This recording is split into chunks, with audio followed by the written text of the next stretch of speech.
దయచేసి చూడండి, అందరూ కూడా చాలా వెరీ వెరీ ఇంపార్టెంట్ మాట ఇది. ఫిలిప్పీలకు రాసిన పత్రిక 1వ అధ్యాయము 21వ వచనం చూడండి. నా మట్టుకైతే బ్రతుకుట క్రీస్తే, చావైతే లాభము అన్నాడు. బాగా ఇది మనకు మంచి పరిచయం ఉన్న వాక్యం. అపోస్తలుడైన పౌలు గారు అంటాడు, దేవుని సేవలో ఎంత ముందుకెళ్ళాడు, బాగా లోతుకి వెళ్ళిపోయాడు. దేవుని సేవలో ఎంత వెళ్ళాడో అంతగా వెళ్ళాడు. ఒక వ్యక్తి దేవుళ్ళు ఎంత లోతుగా వెళ్ళాలి అంత నడిచాడు దేవునితో. అంత లోతుగా దేవుల్లో నడిచిన తర్వాత ఆయనలో నుండి ఒక అభిప్రాయం, ఒక తీర్మానం ఏం కలిగిందో తెలుసా? చావైతే నాకు లాభమే అన్నాడు. చచ్చిపోయినా నాకు నో ప్రాబ్లం. ఎందుకు లాభము అంటే, ఈ శరీరాన్ని భూమిలో పెడతారు, ఇది మట్టే కాబట్టి దేవుడు కలుగు చేసిన నా ఆత్మ మళ్ళీ నేను డైరెక్ట్గా దేవుణ్ణి చూస్తా. నా ఆత్మకు ఈ శరీరంలో ఉన్నంతకాలం చూడలేను. అయితే ఈ శరీరం ఇక ఉండదు కాబట్టి, పాప నియమముతో కూడిన శరీరం, నేను దేవుని సన్నిధికి వెళ్ళిపోయి డైరెక్ట్గా దేవుని చూస్తా. కాబట్టి చావు నాకు లాభమే. ఒకవేళ ఈ భూమి మీద బ్రతికేనా, నా మట్టుకైతే బ్రతుకుట క్రీస్తే. ఒకవేళ బ్రతికేనా, బ్రతికిన అన్ని రోజులు నేను దేవుడు దేవుడు దేవుడు దేవుని పనే, నా పరుగు ఆపునా అన్నాడు.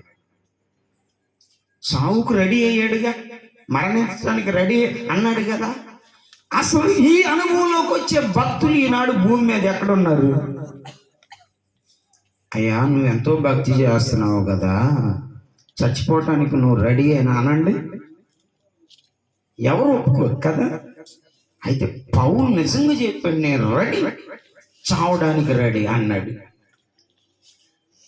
ఆ మాట చెప్పిన పౌలు గారే కొరింథీయులకు రాసిన 2వ పత్రిక 1వ అధ్యాయం 10వ వచనం చదవండి. ఇది ఎట్లాగే ఉంచండి, క్లోజ్ చేయకండి. కొరింథీయులకు రాసిన 2వ పత్రిక 1వ అధ్యాయం 10వ వచనంలో ఏం చెప్పారు? ఆయన అట్టి గొప్ప మరణము నుండి మమ్మును తప్పించెను అంటాడు. చూడండి ఈ రెండింటికి ఎట్లా ఉన్నాయో. మరణం అయితే మేలు, చావైతే మేలు అన్నాడు ఫిలిప్పీలకు రాసిన పత్రికలో. కొరింథీయులకు రాసిన పత్రికలో అదే పౌలు భక్తుడు ఏమంటాడు? మరణము నుండి మమ్మల్ని ఆయన తప్పించాడు అన్నాడు. అదేంటి పౌలు అన్నా? చనిపోతేనేమో మేలన్నావు, చావు వస్తేనేమో ప్రభు తప్పించాడు అన్నావు. ఇదేంది రెండు నువ్వే మాట్లాడావు అంటే, భక్తులు ఒక్కటి గమనించాలి, దేవునిచ్చే మరణము కోసం రెడీగా ఉండాలి కానీ సాతాను తెచ్చిపెట్టే మరణానికి దూరస్తులం కావాలి. అంటే తప్పించుకోవాలి. సాతాను నిన్ను చంపాలి చంపాలి చంపాలని ప్రయత్నం చేస్తూ ఉంటాడు. ఒక ప్రేరేపణ కలిగిస్తాడు, ఆలోచన కలిగిస్తాడు. నేను పిల్లల్ని అడిగాను, అంటే అడగలేదు, అడగకముందే చెప్పారు. ఒక 2 పిల్లలు మా ఇంటికి వచ్చారు పరిగెత్తుకుంటా. నేను కొంచెం బ్యాటింగ్ వెళ్దాము పని బయలుదేరా, రెడీ అయిపోయి జస్ట్ అప్పుడే ఇంటి నుంచి బయటకు వచ్చాను. 2 పిల్లలు కంగారు అన్న నవ్వే ఉరి పెట్టుకుందని పెద్దగా చెప్పారు.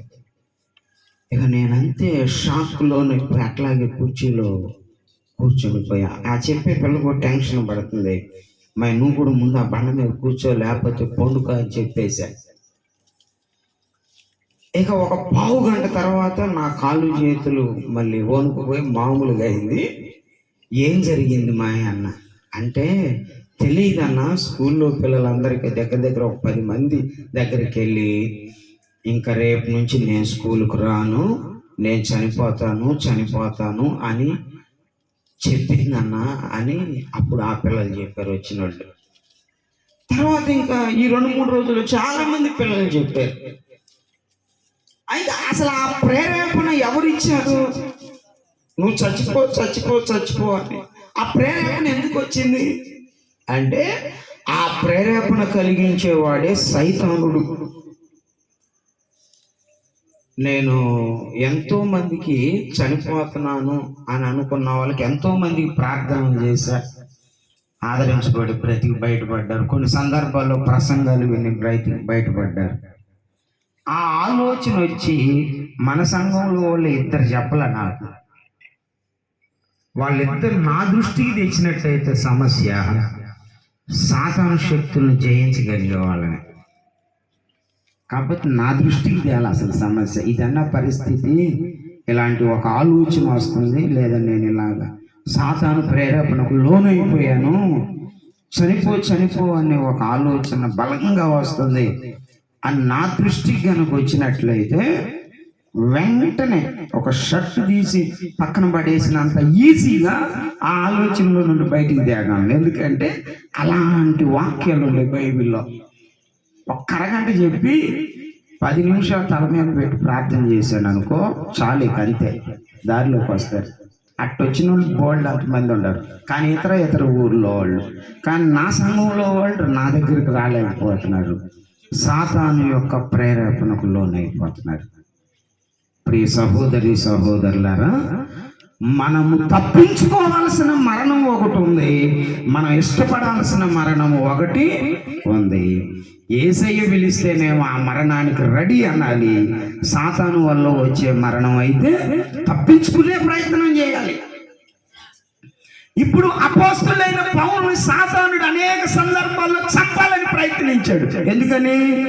ఆయన ఎక్కడ నిలబడి వాక్యం చెబుతూ అక్కడ ప్రజలు రక్షణ పొందుతున్నారు. అందుకని సాతానుడు పౌలును చంపేయాలనుకున్నాడు. అయితే ఆ మరణము నుండి యేసయ్య నన్ను తప్పించాను అన్నాడు. హల్లెలూయా. అట్టి గొప్ప మరణము నుండి అంటే సాతాను